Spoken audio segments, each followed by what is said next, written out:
Namielle is a new Elder Dragon to Iceborne, and quite a unique one at that.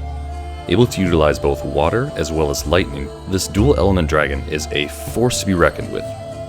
Her ability to inflict double blights coupled with her hydrated mechanic makes her a difficult and somewhat of a nuisance to fight at times. So let's take a deeper dive into how to best prepare for her, as well as her soon-to-be released Arch-Tempered version. Namielle is weakest to fire and poison, of which poison is very underrated for her. This is because she has two states, hydrated and dehydrated. When she is hydrated, beautiful, bright, and glowy, she takes less raw damage and more elemental. The opposite is true when she is dehydrated and pale looking. She will take more raw damage and less elemental. Hence why poison is so helpful. You can maintain extra damage consistently regardless of her state. She is also very susceptible to blast, which, thanks to the newly added Raging Brock, means we have some very strong weapons to use against her.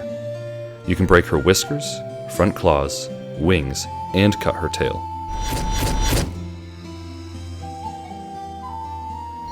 Many monsters you can power through without requiring specific armor skills. However, there are a few I recommend for Namielle. Considering she can apply 2 blights, water and thunder, I don't think anyone would argue that full blight resistance is unbelievably helpful. Water blight drains your stamina faster, and thunder blight leads to more stuns. Both can be fatal in this battle. If you choose not to run blight resistance, think about using resuscitate for the extra evade when blighted. Slinger capacity isn't bad for her either, as you can really mitigate the amount of puddles on the ground by shooting bright moss at it, making her lightning attacks much less scary, even her Nova. Don't bother with aquatic mobility though. I've tested it, and unfortunately, it does not help.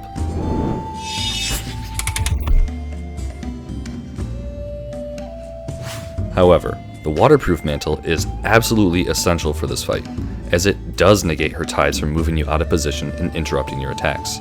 I will not argue this. You need to bring it with you. The Temporal Mantle is a great go-to as always, or the Immunity Mantle or Cleansing Booster if, again, you're not running that Blight Resistance. Also, if you don't have Blight Resistance, be sure to bring plenty of Nullberries for this fight, as you will be using them. As mentioned before, pick up a few Bright Moss around the Coral Highlands. It's always good to have some Slinger ammo on hand, and the Bright Moss can be shot at the ground to soak up water that Namielle would use against you. While not necessary throughout the battle, it could help save you when she does her extremely dangerous discharge attack, as well as reducing the area of effect of her lightning attacks. When in a team setting, you could make her Nova much less harmful if you keep up on the puddles.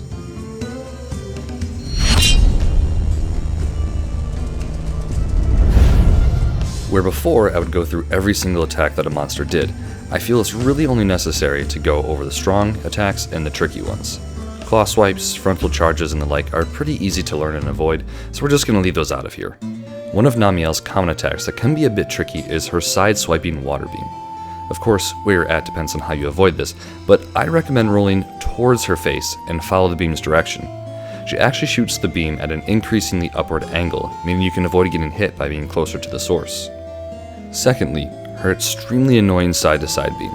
This attack gets me more than anything, and it is very difficult to dodge if she's targeting you. This attack starts with a very fast hind leg charge up.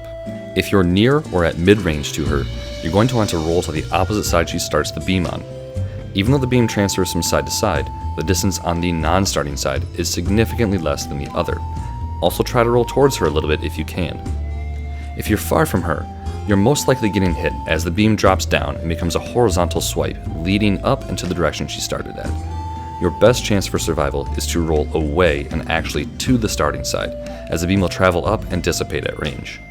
She has a rather wide attack that not only creates a very large area of water in front of her, but will also create a tidal wave that deals decent damage and, worse, sets you up to be comboed. As soon as you see her stand on her hind legs and drool a ton of water, move directly to her sides and behind her to avoid this. Most of her thunder attacks are very easy to see and dodge, and there's a pretty general rule to follow to avoiding them. Just don't stand in any water. You can avoid a lot of these attacks by moving off of puddles, therefore avoiding the AoE effect they have, with a rather small hitbox otherwise. Her Nova, or Discharge, is an extremely deadly attack, however, it is fairly easy to predict. She'll emit a near supersonic screech, create a puddle of water and jump up, then wait a good second before landing and electrocuting any water in the area.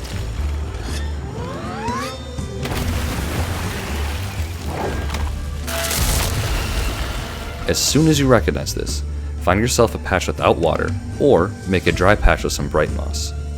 Since she does make puddles underneath her at the start of this attack, regardless, you need to move away from her. Namielle luckily has a few great openings. Her main ones are when she brings her wings in and will either absorb water, leaving you completely free to attack no matter where you're at, or spray a few powerful beams in front of her. Roll towards her to avoid the beams and the subsequent geysers they create, but stay away from being directly in front of her and you can get a lot of great hits in. Most of her attacks are very forward-based as well, meaning her back legs and tail are a very safe place to stay, though you're missing the best parts to deal damage to. To get more damage per hit, stick near her front legs on the back side if possible. This keeps you safe from a lot of her frontal but wide-reaching water beams. Her head is her weakest point for most weapons, but you should try to stay to its sides when you're dealing damage to it. Utilize openings after or during beam attacks from the side, as well as after wing attacks to deal damage to her head safely. Namielle is definitely a marathon hunt, but by controlling the amount of water pools she creates, utilizing poison's ongoing damage, and staying on top of her rather than at range, she becomes a lot less threatening. Best of luck out there, hunters.